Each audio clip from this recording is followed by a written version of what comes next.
Assalamualaikum warahmatullahi wabarakatuh. Halo teman-teman semua, perkenalkan nama saya Nadan Farida.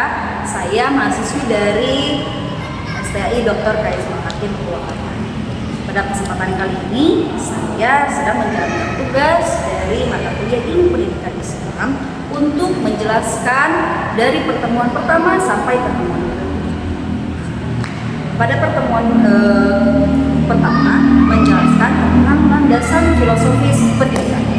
Landasan filosofis merupakan fondasi konseptual yang didasari seluruh aspek penyelenggaraan pendidikan agama Islam dengan bersumber Quran, hadis, serta ijma.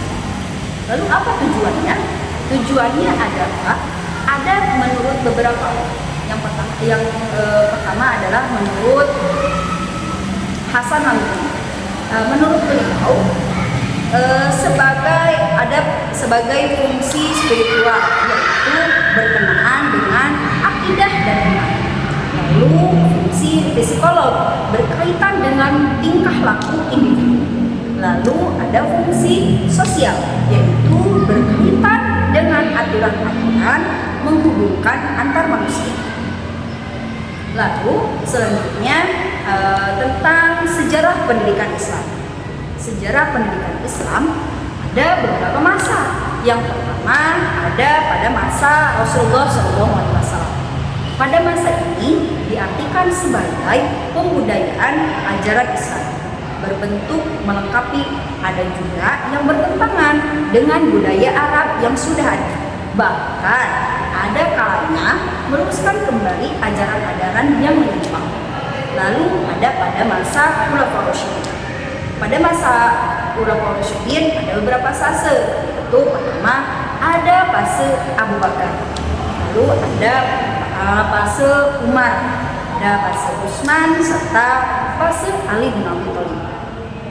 Pada masa Abu Bakar terhitung sangat pendek, tapi beliau telah berhasil meletakkan fondasi kekuatan bagi perjuangan dan perluasan pendidikan dakwah Islam. Pendidikan ini hampir sama dengan yang dilakukan oleh Rasulullah SAW. Lalu ada pada masa Umar bin Khattab. Beliau juga membangun tempat-tempat pendidikan, menggaji imam, guru, muazin dari dana Baitul Mal.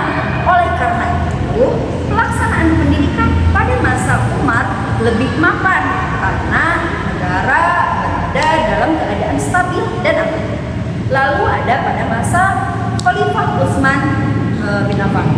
Pada masa ini, pada pelaksanaan tidak jauh berbeda dengan pada masa sebelumnya.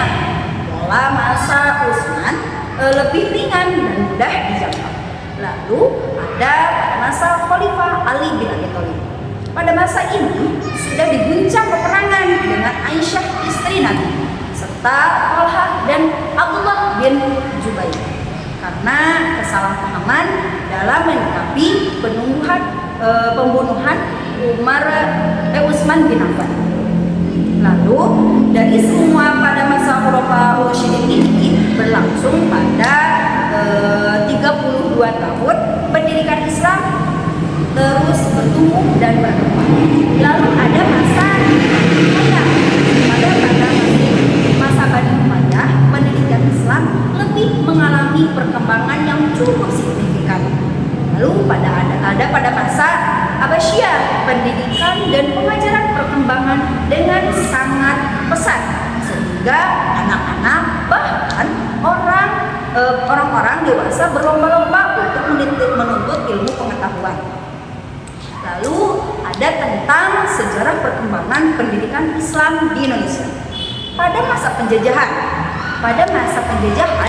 Belanda mendidikan Islam berada dalam posisi yang sulit karena tidak dapat didukung dari negara.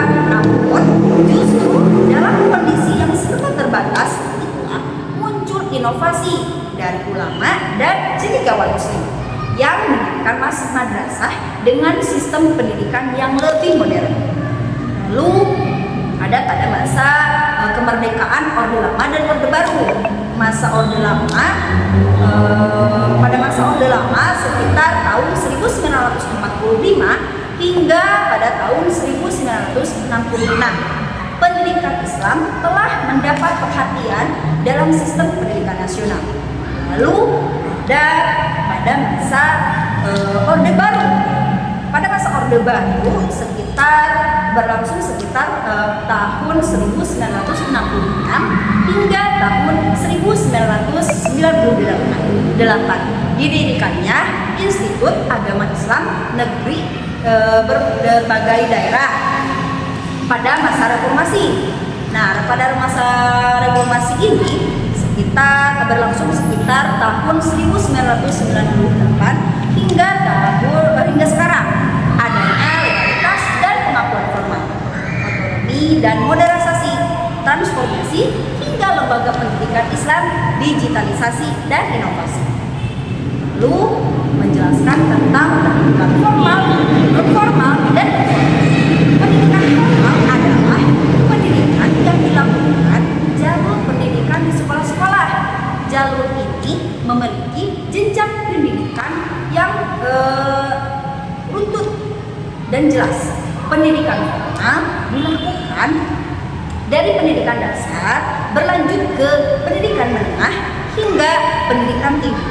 Lembaga pendidikan Islam yang diselenggarakan secara formal merupakan lembaga pendidikan yang terstruktur dalam berjenjang, di mana lembaga tersebut terbagi atas pendidikan dasar, pendidikan menengah, dan pendidikan tinggi.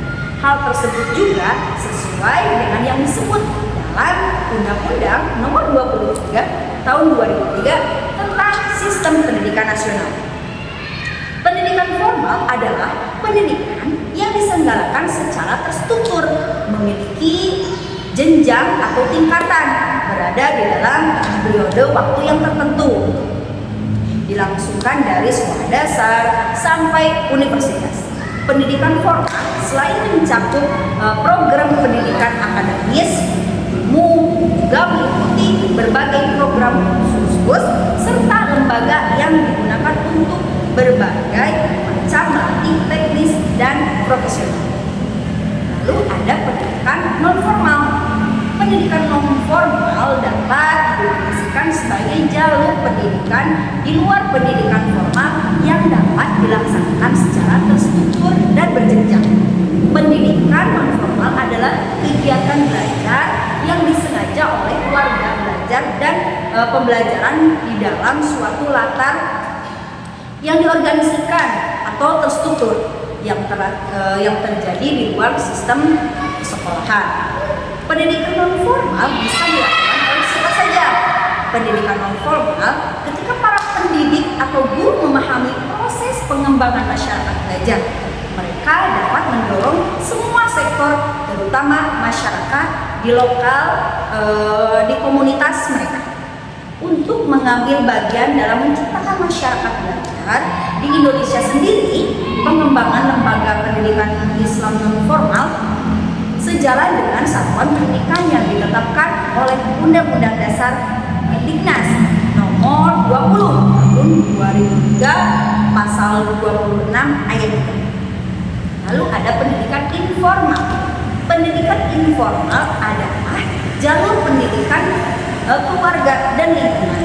Kegiatan pendidikan informal yang dilakukan oleh keluarga dan lingkungan berbentuk kegiatan belajar secara mandiri. Hasil pendidikan diamati dengan pendidikan formal dan non formal setelah peserta didik lulus ujian serta dengan standar nasional. Pendidikan informal dalam luar lingkup pendidikan Islam mempunyai keterkaitan erat dengan konsep keluarga sebagai sekolah pertama bagi setiap manusia. Hal tersebut menjadi sebuah konsep pendidikan yang tidak terpisah, karena dalam Islam pun jelaskan bahwa sekolah pertama setiap manusia itu adalah keluarga, dan guru pertama dalam kehidupan adalah orang tua. Pendidikan informal merupakan pendidikan yang banyak memberikan bekal atau soft skill kepada peserta didik. Terdapat 6 bentuk soft skill yang dibelajarkan pada anak-anak melangsungkan pembelajaran dalam kegiatan informal, yaitu agama, pekerti, etika, sopan santun, moral, sosialitas. Keenam ini dipelajari di atas merupakan yang menyangkut dengan perkembangan pribadi seseorang, di mana proses pembangunan karakter itu memerlukan waktu yang relatif lama, serta terdapat hak pendidikan agama yang lebih besar. Sekian yang dapat saya sampaikan. Terima kasih. Assalamualaikum warahmatullahi wabarakatuh.